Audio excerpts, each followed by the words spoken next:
Coming up next, Sitting at 30 takes you downtown for the weekly luncheon meeting of the City Club of Portland. Live weekly coverage of City Club is produced through the facilities of Portland Cable Access. Now we join the City Club for this week's program.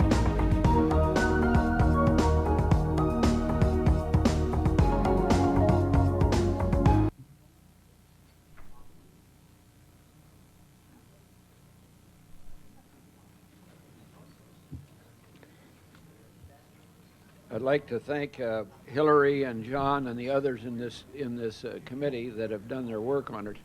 It's much appreciated. Greg McPherson, chair of the committee on the next ballot measure, will present the report and the majority recommendations.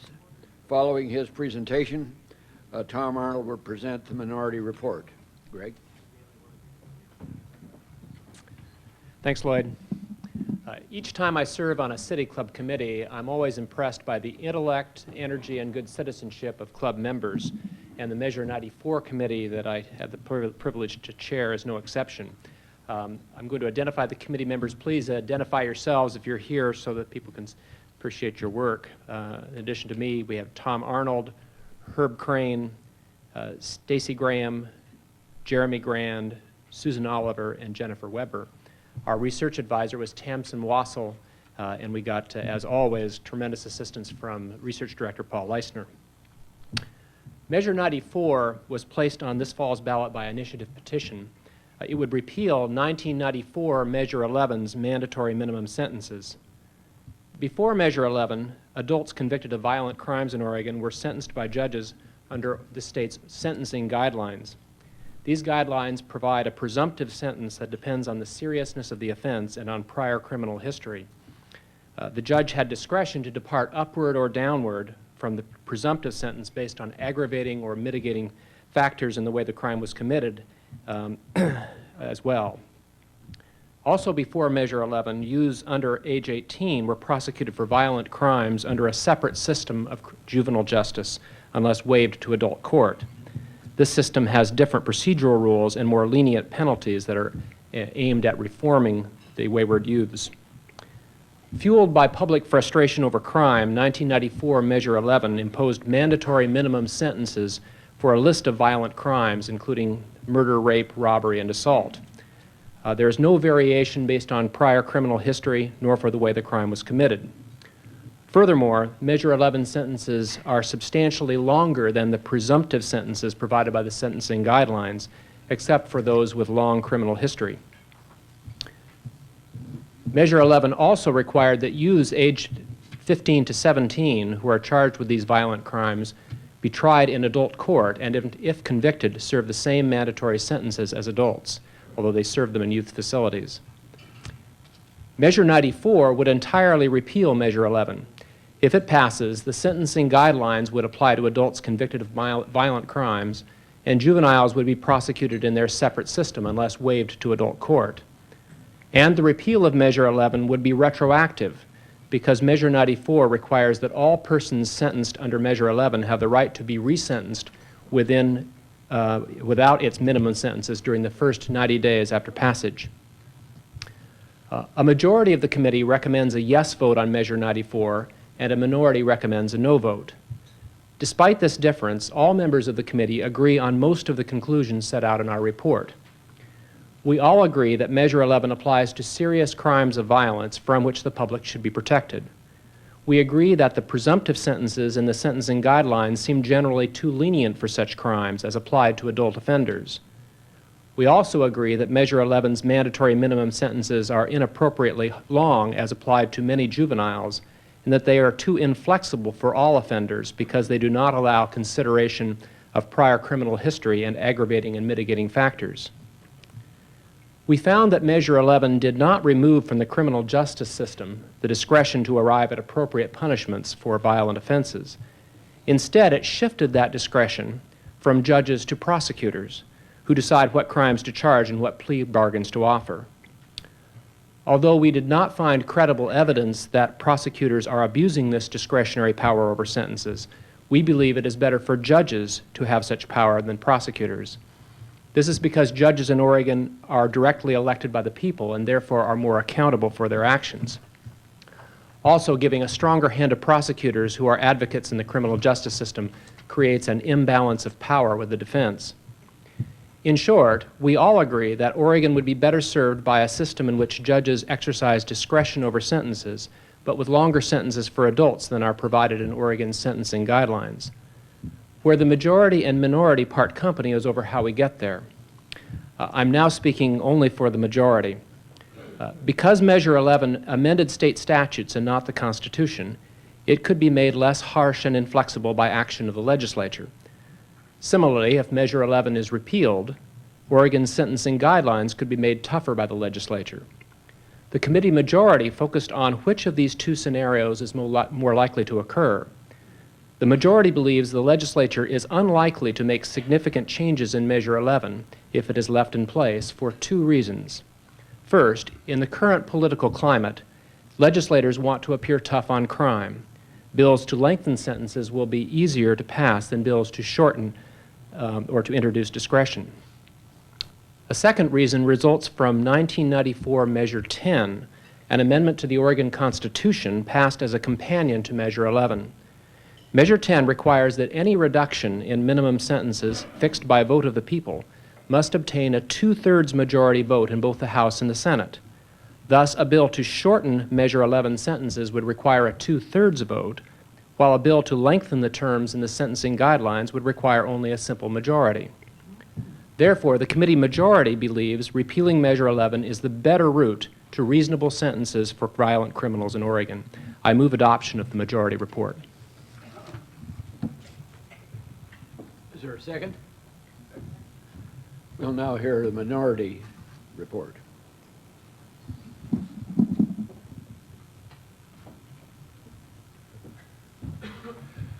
I'd like to emphasize that the minority on the committee was in full agreement with what we felt were the three major substantive issues that came through the debate. One, that the sentencing for violent crimes under Measure 11 are generally appropriate, that those under the sentencing guidelines previously were generally too lenient. Secondly, that none of us liked the shift in the balance of power that we saw, eliminating the discretion of judges and putting more of that power in the hands of the prosecution, and also making that a less public process than existed previously. And lastly, all of us felt that it was more appropriate to handle juvenile offenders differently than they are handled under Measure 11. Where we parted company was the means to address the two problems that we saw with Measure 11, that being the shift in discretion from judges to prosecutors and the treatment of juveniles under Measure 11. And it came down to the fact of the minority having less trust that we would find the legislature addressing the issues adequately if we repealed Measure 11 and went back to the more lenient sentencing guidelines. Our concern is that the legislature would not act on those and that we would be left with sentencing that was too lenient, and that we would prefer to handle the issues related to judges' discretion and juveniles through legislation or the initiative process in a more narrow fashion than Measure 94 does. Do you wish to make a motion to substitute? Yes. I make a motion to substitute the minority conclusion and vote no on Measure 94. It's been moved and seconded. We'll now hear a discussion on the matter. Those that are in favor of the motion would line up on the for, and those that are against the motion on the against. Again, this is a substitute motion. This is the minority report that we're discussing. 2 minutes each, and line up either for or against the motion. Yes. B.J. Seymour, City Club member. What's the point of electing judges if we aren't going to give them discretion in serious cases such as these? I'm Herb Crane, a City Club member too, and also a member of the Ballot Measure Study Committee, and also on the minority side. So I am for the vote to substitute the minority for the majority report. And I want you to please realize, each of you here, that we're not dealing with wayward youth. We're dealing with convicted murderers, rapists, arsonists, assaulters. Only the most serious personal crimes are covered in Measure 11. And of these criminals that we're dealing with, 85% of them are adults, and most of them have prior personal criminal records. We're not dealing with babies. We're dealing with hard criminals. Now, since you've heard from the majority that the sentencing under previous to Measure 11, the presumptive guidelines, the sentencing was too short. And you've also heard from the minority, or at least you could have read it in a majority report, that the sentencing under Measure 11 is not inappropriate. The sentencing for these crimes is appropriate. Now, society has a right, and more than a right, an obligation to protect its citizens, you and me, our sisters, our wives, our kids, whomever, against killers, rapists, arsonists, and the like. And the only protection, the only reasonable protection, is incarceration. Since Ballot Measure 11 incarceration is appropriate by all of the studied attitudes, and since pre-ballot measure sentencing was not, it is in our own interest of safety to vote against Ballot Measure 94. And therefore, I'm urging you to support the minority report with a no vote. Yes. Yes, I'm Les Swanson, City Club member. I oppose the minority report, I think primarily for two reasons. Measure 11 swept up juveniles into the serious criminal context. So young people between the ages, as I understand it, of 15 and 18, they're now taken out of the juvenile system. They're treated as adults. That 3-year span of young people constitutes, as Herb pointed out, 15% now of people who are being treated under Measure 11. So there's just a 3-year age span there that's picking up 15%, taking them out of a juvenile court context and putting them into the criminal adult system. I don't think that's right. And I also agree that giving the discretion with regard to sentencing to prosecutors creates an imbalance in the criminal justice system.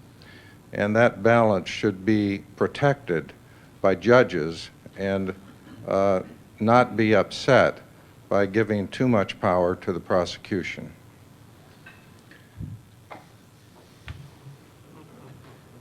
Mark Anderson, member for the minority report. Some of you may not have seen today's Oregonian, but Governor Kitzhaber agrees with the minority on this and has written an open letter to the citizens of Oregon urging them to vote no on Measure 94. And I will just briefly quote, the governor, who opposed Measure 11 in 1994 and has since also criticized many of the shortcomings that the minority report here acknowledges, has written a letter urging Oregonians to defeat the initiative that would repeal Measure 11's long mandatory prison sentences. He considers Measure 11 flawed, but says Oregon would be worse off under Measure 94. It would require resentencing of more than 3,000 criminals within 4 months, clogging the judicial system, crowding jails, and causing countless crime victims and their families to relive painful experiences and losses. It would also remove appropriate punishments for some of Oregon's most serious crimes. He ends by vowing to push for Measure 11 reform in the legislature instead. With the governor's assurance that he's behind working on these problems, I also support the minority report that would urge a no vote on Measure 94. My name is Susan Oliver. I am a City Club member, and I was on the committee that helped research this issue for y'all.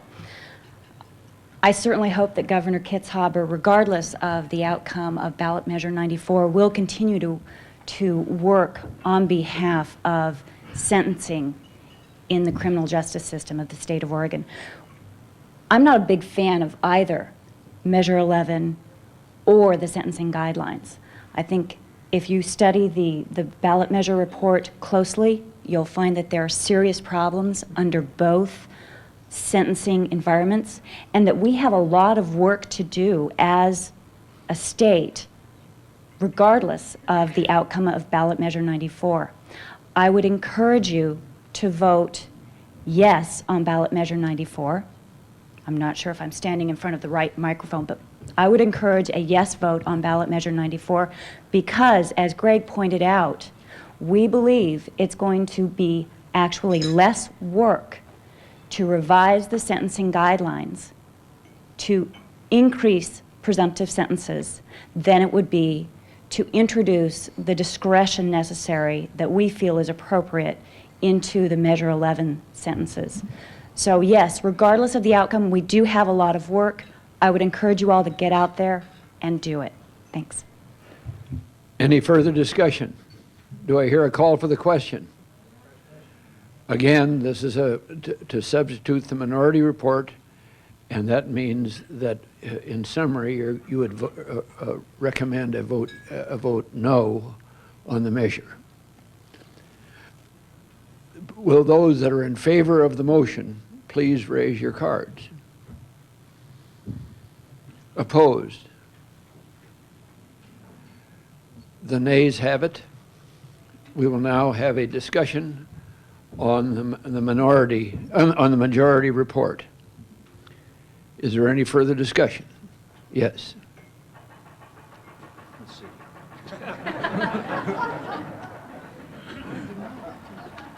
I was going to go over there, but now I guess I'm over here. I'm Bill Holmer, City Club member, and as I listened to both sides comment on this, the question that was running through my mind was, has Measure 11 worked?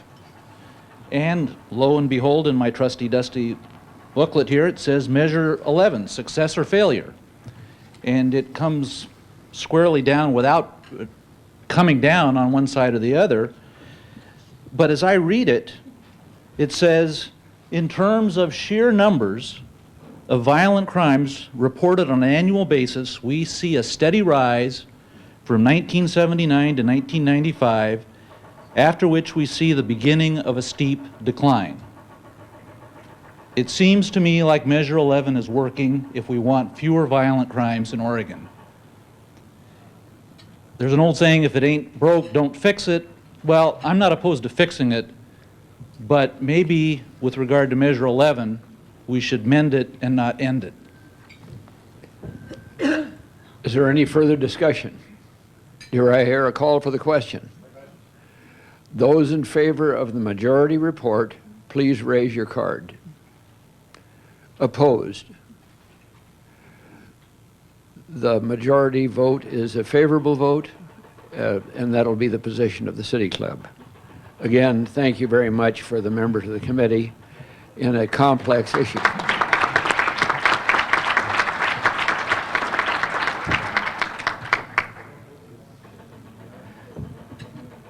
For today's program, we focus on the subject of Social Security and an expert analysis of what would happen to it under the proposals being presented by our presidential candidates.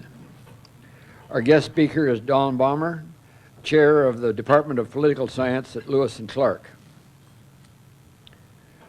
On Friday, October the 13th, a good lucky day, join us for another ballot measure vote and our debate among the candidates for the Secretary of State of Oregon, Bill Bradbury, Lynn Snodgrass, Lloyd Marbett, and Ed Pohl. The debate will be in the Grand Ballroom of the Hilton Hotel in downtown Portland. Please note the change. Again, we will start early because of a vote on a report by the City Club. The program will begin at 11:45. As you know, in this week's bulletin, we have again started our annual fund campaign. You'll find pledge cards in the bulletin and on your tables. Please support the very important work of your fellow volunteers through a contribution to City Club. The goal this year is $90,000. Our board host today is seated at the head table is Tom Deering, member of the Board of Governors and partner with the Stoll Reeves law firm. He will ask the first question of our speaker. Following Tom's question, we'll open it up for questions from members of City Club in the audience. Please identify yourself, and if you would, limit your questions to 30 seconds. Broadcast of our program today in this quarter is made possible in part by the corporate underwriting from CH2M Hill, U.S. Bank, whoever owns it now, Enterprise Rent-A-Car Foundation. We're very grateful for their support. The debate about saving Social Security is bringing more long-range thinking, or at least long-range talking, into our presidential debate than we've seen in quite a while. But we would be less than sanguine if we believed that the true facts on Social Security are coming out of the campaigns.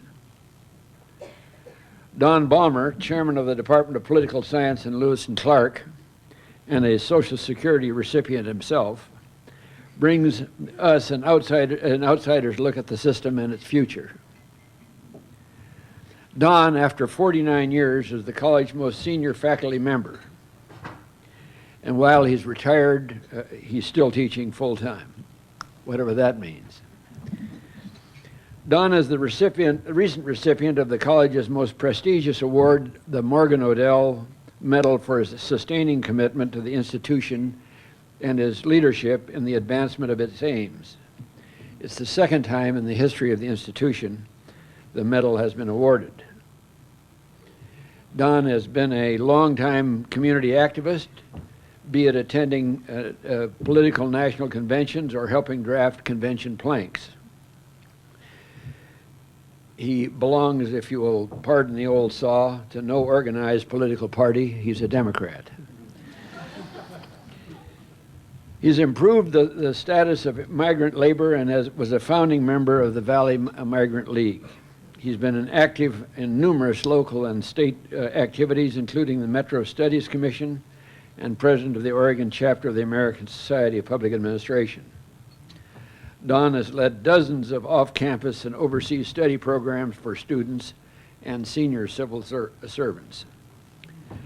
By any standard, he's been a contributor to this community big time and for a long time.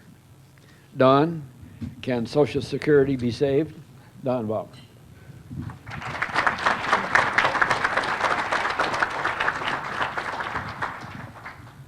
Let me start with a question. How many of you know people who have adopted a baby in China, from China? Look around. And how many of them were girls? Does anybody know of a boy being adopted from China? One. I asked a colleague and he said that children with physical or mental defects, male children, are the ones that are allowed to be adopted out of the country. Maybe you have a better story to tell, but don't mean to hold you accountable.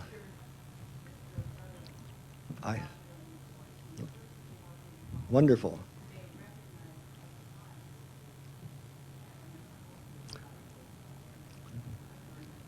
So, I remember when my wife and I were in China in 1983, there was a big billboard with a happy couple holding a baby, and we were told that the Chinese writing said, "Happiness is one child, even if it's a girl."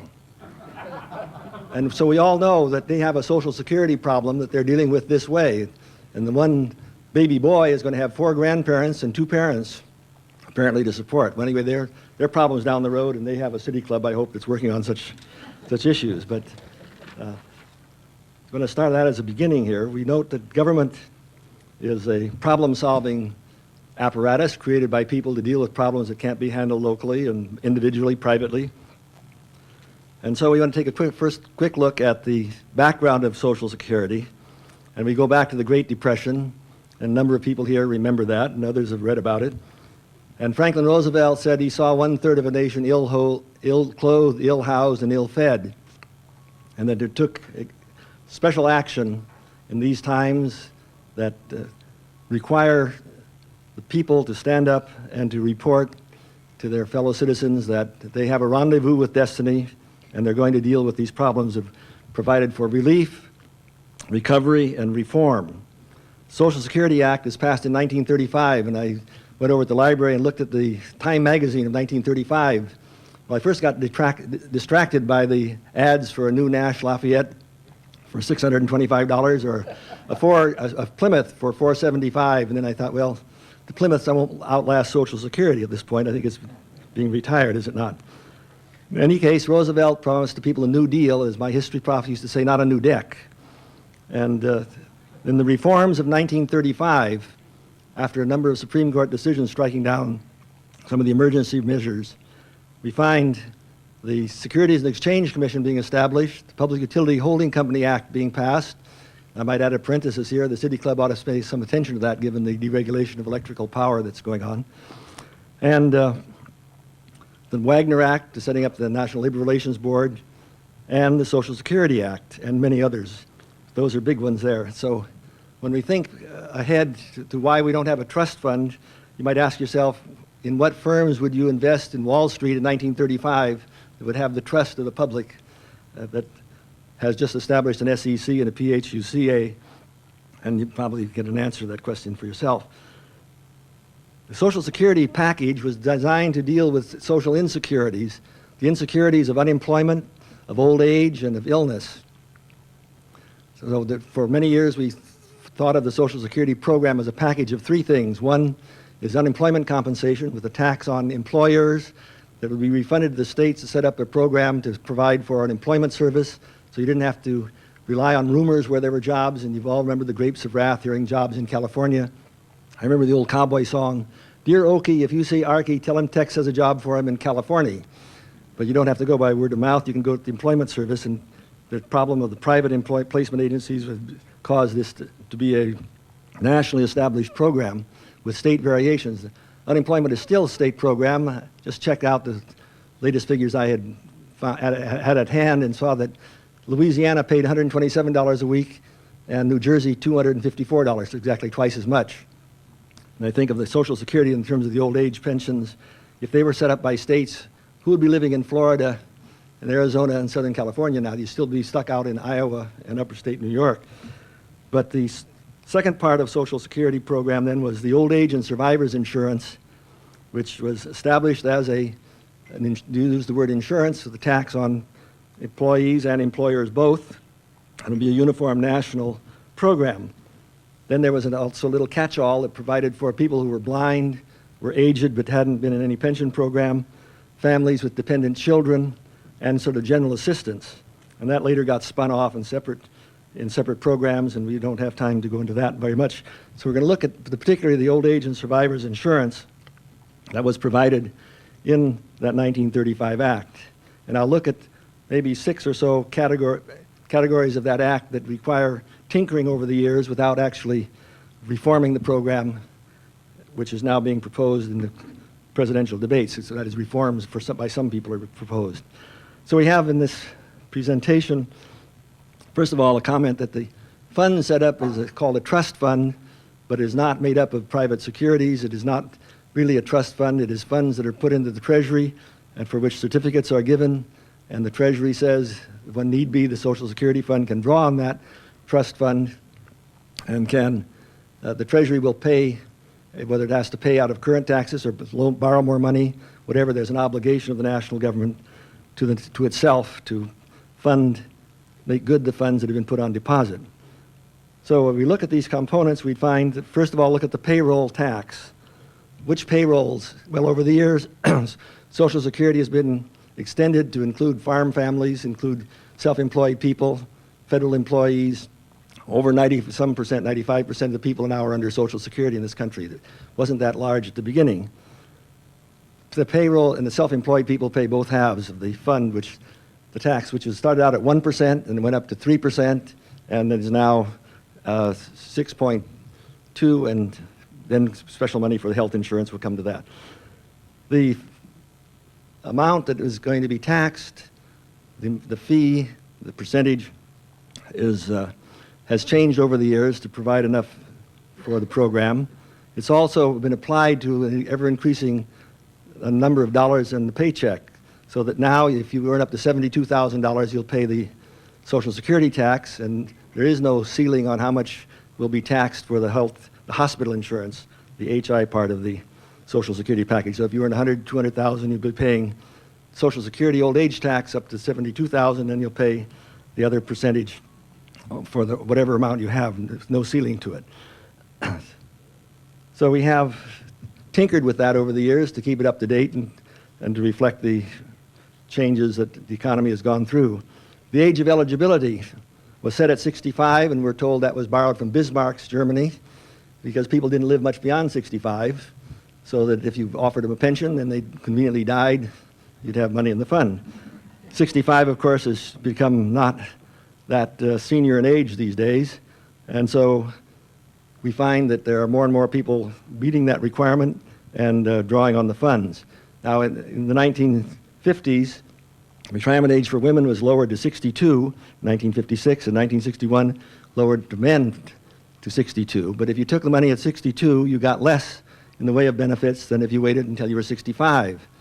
And you'd have to, say, live to be 77 before you lost money on that deal. So if you took it at 62, you're ahead of the game until you get after 77. Then you may be sorry that you're living longer because you're not getting more than you would get otherwise. In any case, there will be lots of tinkering with the age group, because we now passed a law which says we're raising the age 2 months each year so that we'll reach a peak of 67 as the retirement age. In this whole picture also is the cost of living adjustment, the COLA. And we've seen that this is an index that's based on the Consumer Price Index, and it is used not only for Social Security, but for a lot of other government programs, and a lot of private groups pay attention to it as well.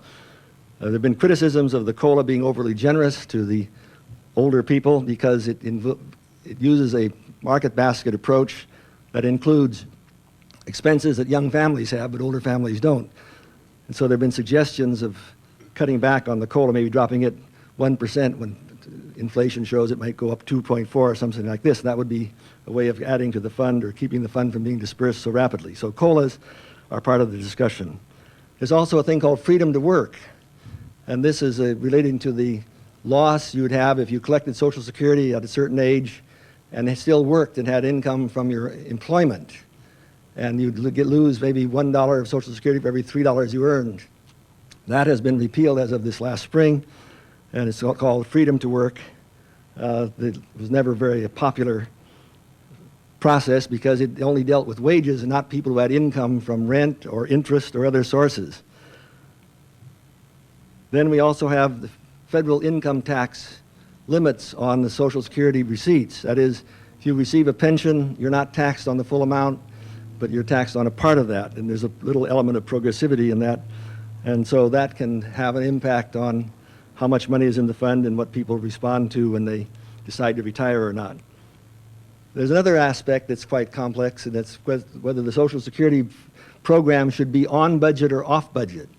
And during Lyndon Johnson's administration, it was taken off from its position as off a separate fund, off budget, but put it on the budget.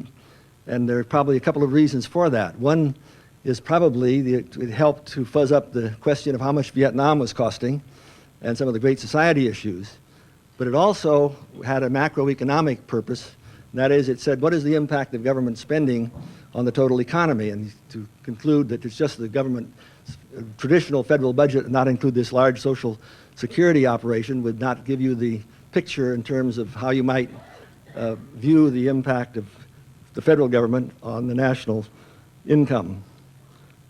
Well, also we find, that, for example, we find today that something like 24% of the budget comes from Social Security receipts, and about 23% of the expenditures go for Social Security programs.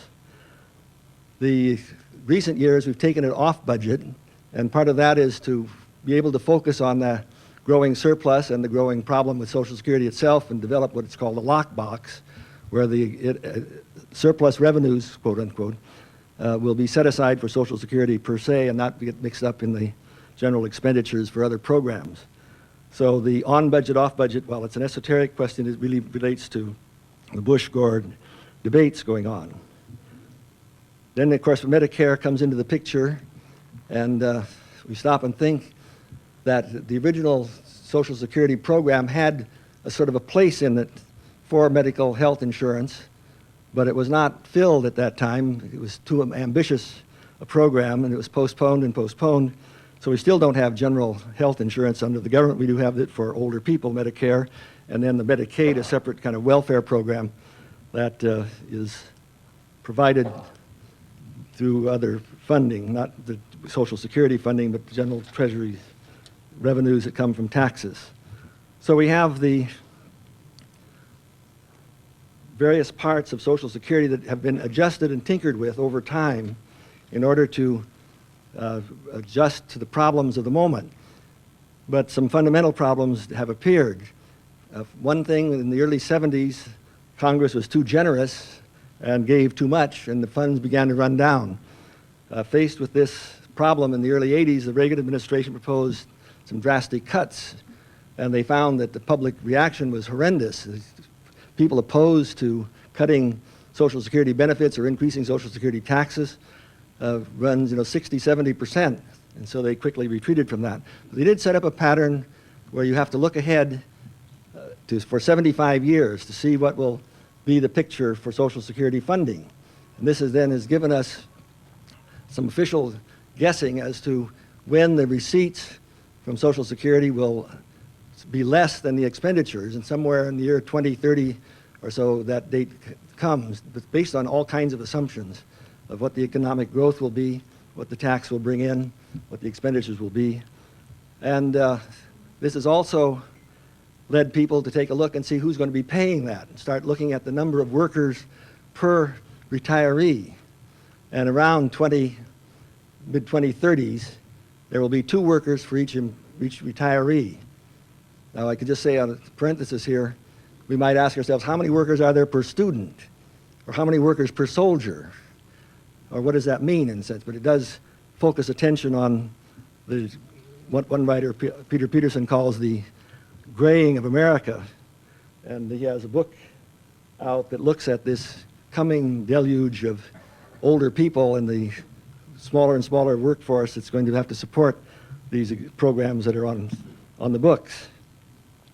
There are others, though, who say that this is a sham, that it's a phony crisis, and the authors of this book called Social Security, The Phony Crisis, point out that there's been an attempt to panic the people into making decisions that don't have to be made yet for another 10 years. Well, we'll come back to those 2 perspectives in a moment, but we have our government agencies, such as the General Accounting Office, testifying on the 75-year prospect for Social Security. Now, I'd suggest if any of you have trouble sleeping, I will loan you my copies of the General Accounting Office's records. Now, the Congressional Research Service writes a little better style. They're the nonpartisan group that does research for Congress. We're told that they're so even-handed that they published a report called Child Abuse, Pro and Con. But in any case, they have more readable information. And as you get into these resources, you find that there are quite a few proposals already floating around in Congress that are very difficult to analyze given the 75-year projection. Let me say a little about the 75-year projection. And that is, if you went back 75 years and were there, and then you came to Portland today 75 years later, and you say, what's going on downtown? Say, why, we're tearing up the streets. Why is that? We're putting in streetcars. Yeah, right? Been there, done that, haven't we? How far can you see ahead? Not that you shouldn't try, but stop and think. Along the same line, I began to think about Medicare. Why didn't Medicare include pharmaceutical problems when it was adapted in the 1960s? Well, you stop at the oldest of us here, think about what prescription drugs did people buy before World War II? Were there any? Opium? Lewis and Clark gave their guys mercury when they got the clap. What else did they do? Not much around. After World War II, we got penicillin and sulfa. You got a lot of that, I know. And, well, not the clap now. We were in the Navy together. He had a more serious illness. The war veteran here with tuberculosis. In any case, the people in the 1960s can't be blamed for not seeing the problems that we see in the 1990s or 2000s.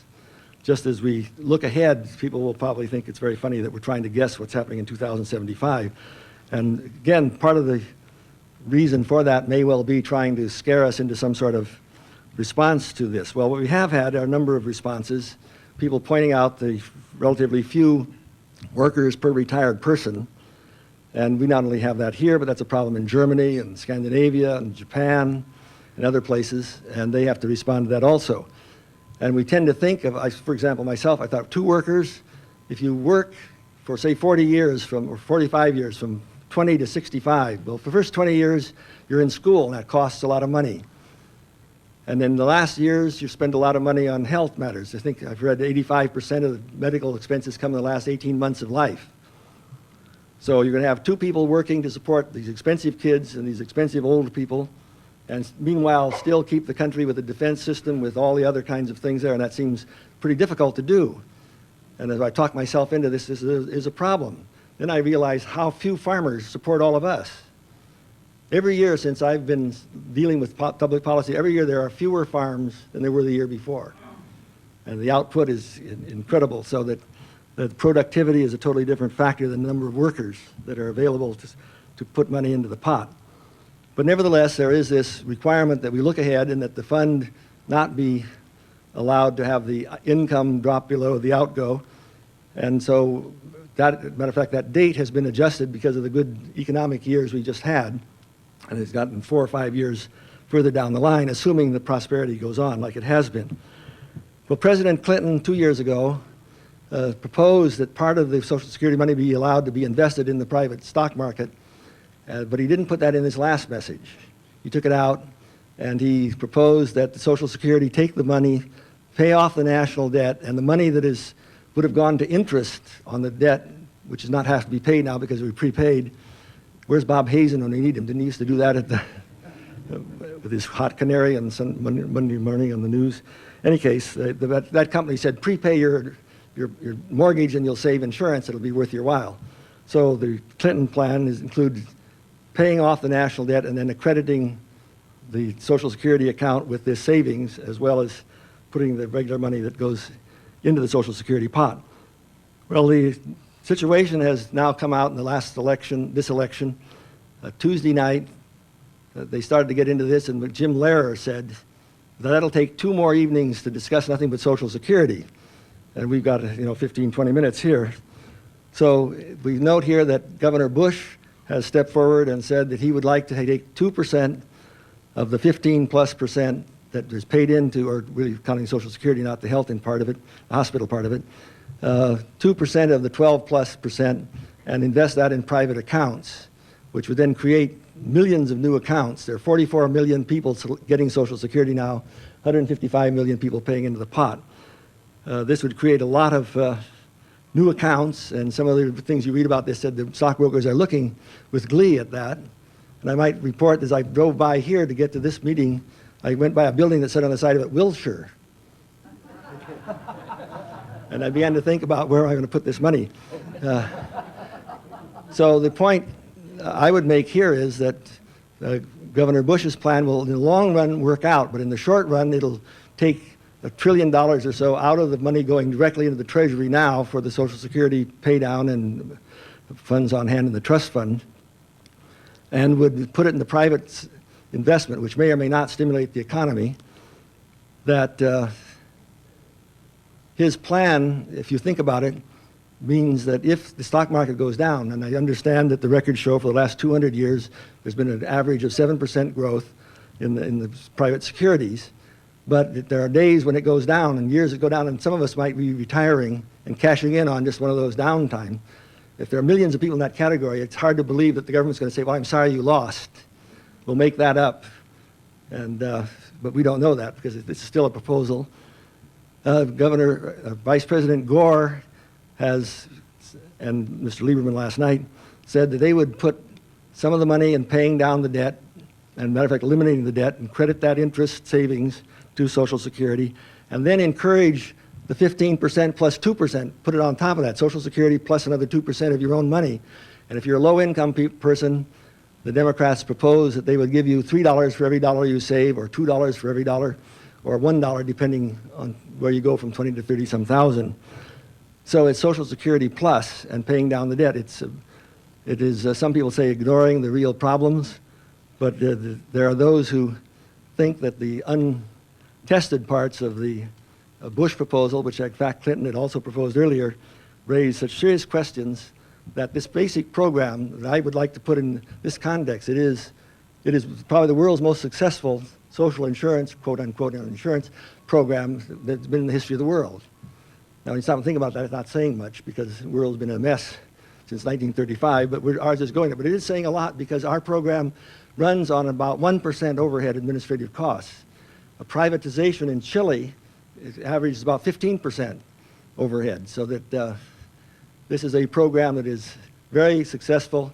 I think that it's not only a popular program, but it's one of the cornerstones of our whole democratic regime, small d, democratic regime, that people feel that their money is going to come back to them. Right now the polls are kind of odd on this because young people don't have much confidence that the money's going to be there. In a recent poll showed that more people thought their private pension from their company would be there and the Social Security might not be there. Well, that to me is very serious because what do we get from our government in the way of feedback that most people look to and consider to be an essential service? And Social Security is so important to so many people. Of the 44.4 million who've retired, for 1/3 of them, Social Security is 90% of their income. For 2/3 of them, it's the main source, bigger than any other, like about 40% plus other things. And then for the other third, it's just a small part of, or a part of their thing. So we've got to look ahead these years. And as I said before, you can't look ahead too far. We had the chief forester of Denmark here a couple of years ago, and he was noting that during the Napoleonic Wars, the French sank the Danish fleet, so the Danish naval authorities wanted more oak trees planted so they could have better ships, so they could get back in the game. And about 10 years ago, the forestry department told the Navy Department of Denmark, your trees are ready. And so we have this kind of a problem. And to leave some time for some conversation, and I suspect discussion because I was misrepresenting myself. I just had a little meeting with the college president, and we hope some donors. And I said, this week has been a tough week on 6 of us. I said, Mikhail Gorbachev was here in Portland, had to prepare a talk for the Portland crowd. Bush and Gore had to prepare for the Tuesday night debates, and Lieberman and Cheney for last night's debates, and I had to get ready for this thing.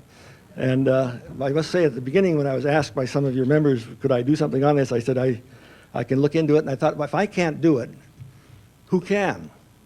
Well, that's still a good question because it is incredibly arcane, incredibly complicated. And so we don't have to worry that this problem will be solved on November 7th or whatever days Oregonians vote on, whenever. We don't have a voting day, do we, here? Whenever you get your mail in the kitchen and so on. But because it will be years and years before this all gets worked out. But we have had our proposals that say, let's do nothing. And if we run out of money, we'll just add it from the general treasury. We have others that say, let's raise the tax a couple of percentage points on the withholding tax. Others that say, let's cut the benefits by taking the years that you get paid on, including your early years of work where you didn't earn so much, and therefore it'll cut down on your benefits. And very controversially, it's suggested that we use a means test for the benefits. Now that's very controversial because one viewpoint can say this is like insurance. I buy car insurance and then we don't hit anybody. I'm unhappy. When I first started teaching at 20-something, we bought this long-term disability insurance because it wasn't available. I thought the worst thing that could happen to me to have our 4 kids and I'm 32 or something like this and permanently crippled. We paid into that all the time and darn it, I've never collected. So they say, look, you buy insurance and you help those who need it. So those who need, the insurance is really not an entitlement that's from this perspective, but what it is an insurance against your loss of income when you're older and can't work. So that would be all right to index, what did I say of this, to change, they have a means test as to whether you get your Social Security or not. But that would change Social Security from being what it is now, which is sort of a collective responsibility, saying we're all in this together, and the richest of us will collect as well as the poorest of us will collect. And that's what we have in common. It's not just for the poor people, which then gets an onus put on it, like food stamps or other things might do, and then it could easily be cut back, like welfare has been, and changed around, so that there's something good about everybody paying and everybody collecting, even though it does have this touch of inequality in it. Well, I'll just say, looking into all of this, and this, I've got a lot more stuff, but we don't have that much time because you had these important ballot measures to discuss. Just say that obviously the devil's in the details, because there are so many parts to this, and it involves so much money. And the important point is that, I think, is that this is so fundamental to the beliefs that people have in this country. We're all going to get old, that's guaranteed. And the government is our government, and it's one of those things we can count on. And so I really worry that we may be talked into a crisis that we don't really quite have yet. And with that, I'll pause and take some questions from Tom or whoever else.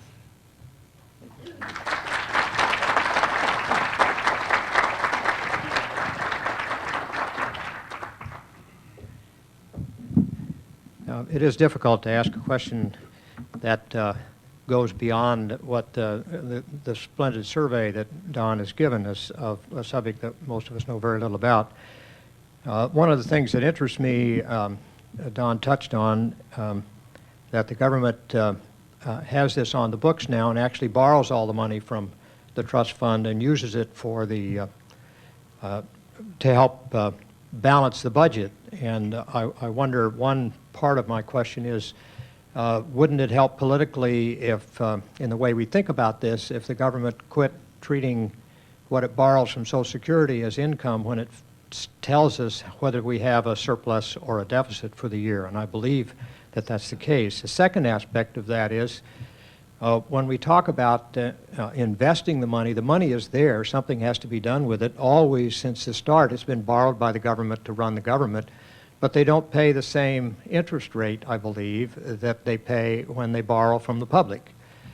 And the second part of my question is, how much difference, if any, would it make if the government, when it borrows the money, in addition to being honest with us about it, if it paid the same rate to the Social Security Trust Fund as it pays to the public on money that it borrows to run the government?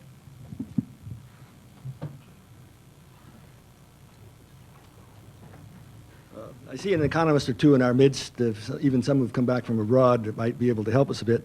Let me take the second one first.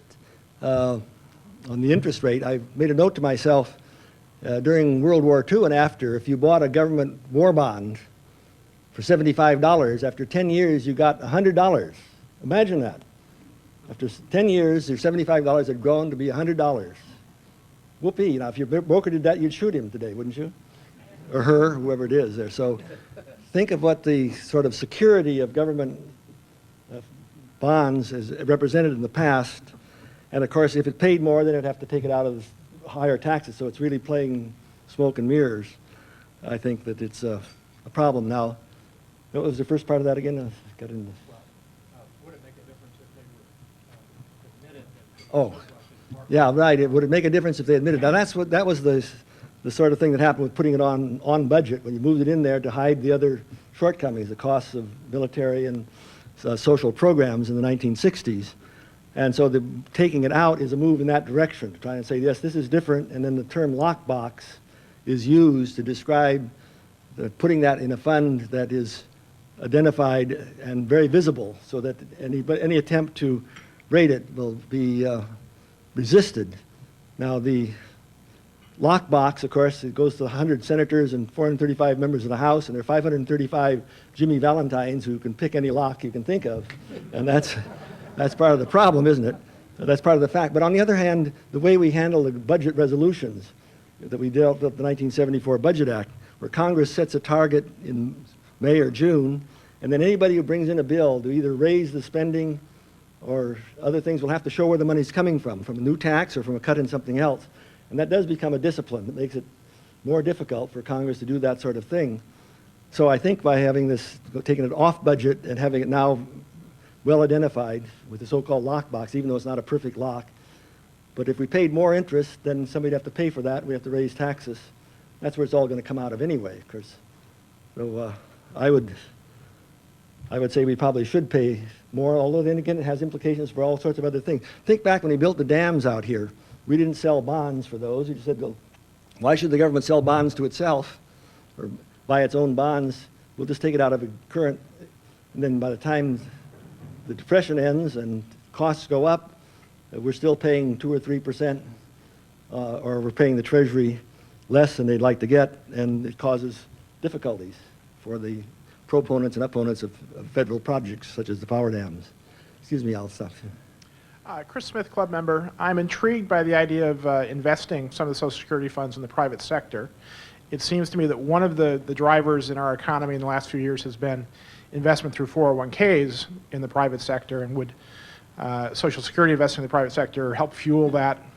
At the same time, I guess I'm also concerned about Governor Bush's proposal to create individual accounts because of the problem you mentioned with individuals bearing the risk of the volatility. So the second part of my question is, could we collectively invest in the private sector, and would that ameliorate some of the risk that we could perhaps tolerate as a society rather than as individuals? I think that President Clinton's original proposal was more like having the collective investment in the private sector and then have that add to the funds, the resources available. Of course, there are all kinds of problems. Who's going to handle that? Well, you could have a Federal Reserve type board handle that. We have state PERS operations. And say a state like California is as big as many countries, and it can be done at arm's length, I presume, so that it probably could be arranged, probably better than individual accounts. But one of the aspects of Governor Bush's proposal would be that in this account, you develop an invested interest, and it's yours to pass on to your estate, which will then perhaps cause people to save additional monies and invest more into the economy, which would then increase productivity so we can pay for all of this. So I think that that these thoughts are all being carefully looked at. There are all sorts of interests one way or another, and but I have no particular preference here, and there may be economists in the room who can help us with that. But those are some comments. We'll go back and forth. Yes, Dr. Ed Press, City Club member. My question is this. You mentioned earlier that in the 30s, life expectancy was around 65, and of course now over the 90s, 2000, it is much more. And obviously, that's a major source of potential problems with Social Security. Why, in your opinion, and I realize that a lot of people that are not yet 65 are looking forward to it, but don't you think that because of the crisis that both the Democrats and Republicans shouldn't opt to increase the age at which Social Security is from 65 for 2 or 3 years more? It's now, the books are saying it to 67. 67 is in there. And I always think of this as a difficult thing for people like us in this room to think about. I remember some years ago when we were talking about automation, and there's a seminar over at Reed College, and people were saying we're going to have so much resource available, people won't have to work. We work 30 hours a week. Now, of course, what we find is more people are working 70 hours a week, 60 hours a week, with 2 or 3 jobs, even though we're all prosperous. And some people were saying, well, we should just retire earlier if this is the case, or retire later. Now, up spoke a longshoreman, and longshoremen used to lift sacks of grain on the ship, and they say, I don't know about your job, but I tell you, at 65, I have an older brother who's a mechanic in many years, laying on concrete floors and crawling over trucks and airplane engines and so on, and he's worn out by 65. And some of us with the easy jobs like mine, still ongoing, preach, agree to speak here because political scientists approach every issue with an open mouth, and that's not very hard to do. So I think that